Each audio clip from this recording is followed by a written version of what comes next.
Kita bergabung dengan Ketua Divisi Emergency Medical Team Mercy Indonesia. Sudah ada Dr. Arif Rahman.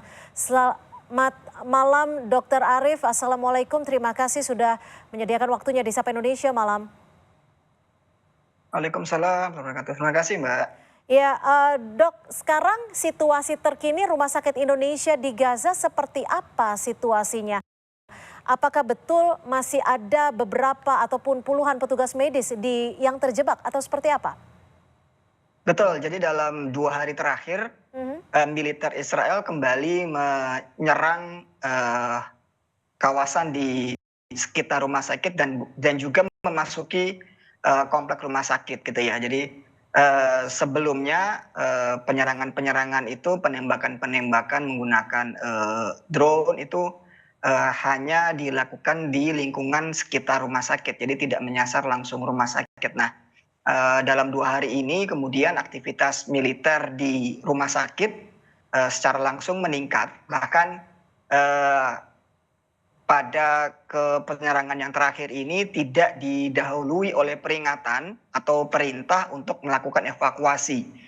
Biasanya gitu ya, biasanya akan ada informasi apakah rumah sakit baik pasien maupun staf medis yang bertugas di rumah sakit itu perlu atau tidak perlu untuk melakukan tindakan evakuasi. Namun ini kemudian seluruh staf dikejutkan karena kemudian tiba-tiba personel militer sudah masuk ke lingkungan rumah sakit. Bahkan kami mendapat laporan tank sudah masuk ke komplek rumah sakit. Kemudian juga rumah sakit juga di lingkungan mengalami penyerangan yang itu berakibat rumah sakit mengalami kerusakan yang tadi kita bisa lihat di video, misalnya plafon menjadi runtuh, kemudian tembok dan kaca di bagian luar juga jebol. Dan ini juga mengenai ke Wisma Dr. Jose Rizal yang merupakan asrama atau guest house apabila ada tim medis dari Indonesia yang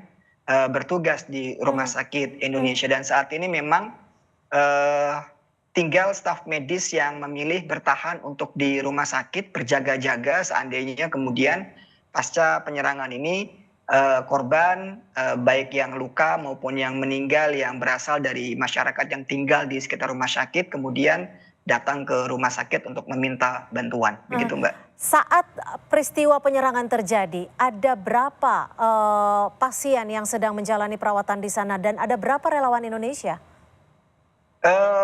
Saat itu kurang lebih ada sekitar 55 pasien yang kemudian segera dievakuasi oleh staf medis ke Rumah Sakit Ashifa dan juga ke rumah sakit yang ada di Gaza City. Karena selain Rumah Sakit Indonesia di Gaza Utara hanya tinggal Rumah Sakit Al-Awuda dan Rumah Sakit Kamal Udwan yang masih bisa melakukan pelayanan kesehatan, baik melakukan perawatan terhadap pasien-pasien rawat jalan maupun menerima pasien-pasien rawat inap. Dan untuk staf Mercy sendiri karena per Mei kemarin seluruh relawan kami sudah menyelesaikan misi mereka. Saat ini untuk warga negara Indonesia yang bertugas di Rumah Sakit Indonesia sudah kosong dan memang kami belum mengajukan untuk pengiriman kembali relawan medis untuk bertugas ke jalur Gaza.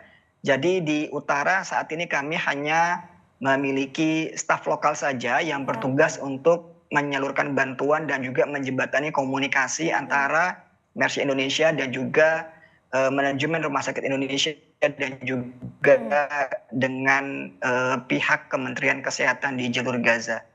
Dokter Arif, kalau dilihat dari visual yang kami dapatkan ini, rumah sakit tampak hancur, baik itu plafon dan juga alat-alat medis. Apakah saat ini benar-benar Rumah Sakit Indonesia di Gaza benar-benar tidak bisa digunakan lagi? Ya, secara fungsional, kalau tadi gambar yang kita lihat adalah gambar ruangan IGD. Kalau ini gambar yang kita lihat ini merupakan bagian dari Wisma Indonesia atau kita menyebutnya Wisma Dr. Jose Rizal.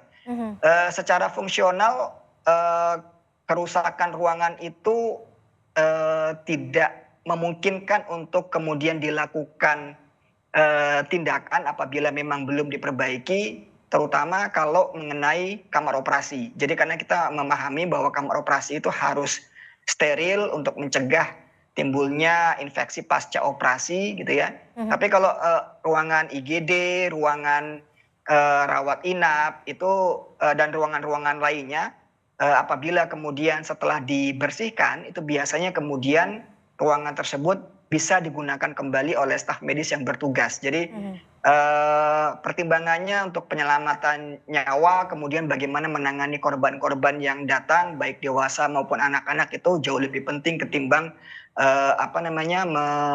menentukan apakah ruangan ini masih bisa dipakai setelah rusak atau tidak. Dan kerusakan yang terjadi ini akibat dari efek dentuman blast dari bom yang dijatuhkan di sekitar rumah sakit. Jadi karena ada dentuman itu kemudian kaca ruangan, kemudian jendela, pintu, dan plafon mengalami kerusakan.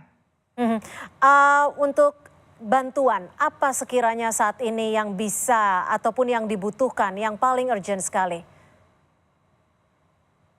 Seluruh bantuan dibutuhkan oleh masyarakat, gitu ya. Jadi seluruh masyarakat yang ada di jalur Gaza, mereka berada di situasi yang sangat-sangat memilukan. Terlebih kalau kita bicara di masyarakat di Gaza Utara, di mana mereka sehari-hari mendapatkan penyerangan bertubi-tubi secara langsung, karena Gaza Utara berada di line berbatasan langsung dengan Israel. Jadi dibandingkan dengan di area lain, pasukan darat amat sangat mungkin dan sering menyerang Gaza Utara dibandingkan dengan wilayah Gaza yang lainnya. Dan ini sangat-sangat menyulitkan buat mereka, apalagi kalau kemudian kita mempertimbangkan pintu masuk bantuan kemanusiaan berada di Gaza Selatan. Sehingga kalaupun seandainya ada bantuan kemanusiaan masuk melalui selatan, melalui Gaza Selatan, baik di Rafah maupun di Khan Yunis, tetap bantuan itu harus melalui beberapa daerah sebelum bisa mencapai ke utara. Dan dalam perjalanannya ini risiko yang dihadapi oleh truk-truk yang mengangkut bantuan kemanusiaan ini tidak kecil. Baik mengalami perompakan, baik mengalami penyerangan oleh militer Israel dan seterusnya. Sehingga kemudian Gaza Utara betul-betul berada dalam situasi yang sangat-sangat memilukan. Nah, di lain pihak, semua bantuan itu saat ini tertahan berada di Jordania maupun di Mesir. Bahkan kami sendiri sejak bulan Februari kemarin sudah berusaha untuk mengirimkan beberapa obat-obatan dan alat kesehatan yang dibutuhkan oleh Rumah Sakit Indonesia. Sampai saat ini bukan hanya dari kami, dari banyak, kalau tidak bisa dibilang seluruh bantuan kemanusiaan yang dikirimkan oleh banyak lembaga itu semua masih tertahan di pintu perbatasan, baik yang berada di Jordania maupun yang ada di Mesir. Jadi memang sulit ya untuk keinginan atau kebutuhan desakan kita kepada semua pihak-pihak yang bisa bernegosiasi dengan Israel agar membuka koridor kemanusiaan ini sangat-sangat perlu, urgent, dan darurat untuk segera bisa direalisasikan, Mbak. Singkat saja, Dr. Arief, jika memang dibutuhkan, butuh waktu berapa lama sekiranya untuk menjadikan Rumah Sakit Indonesia di Gaza ini bisa kembali operasi dan juga membantu para korban? Kami sudah melakukan damage assessment secara kasar, gitu ya, secara insinyuran, secara engineering.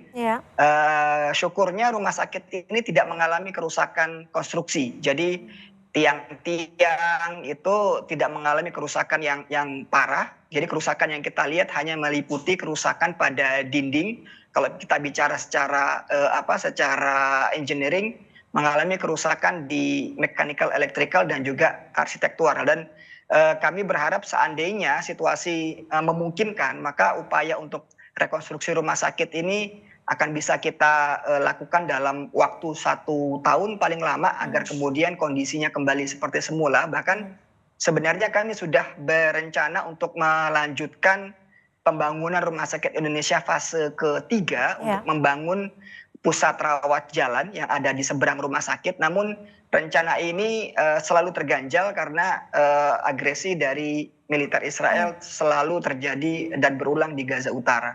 Baik, baik. Mudah-mudahan doa kita bersama Rumah Sakit Indonesia di Gaza bisa kembali beroperasi dan juga membantu para korban yang membutuhkan. Terima kasih Ketua Divisi Emergency Medical Team Mercy Indonesia, Dr. Arif Rahman. Selamat malam. Terima kasih Mbak, selamat malam.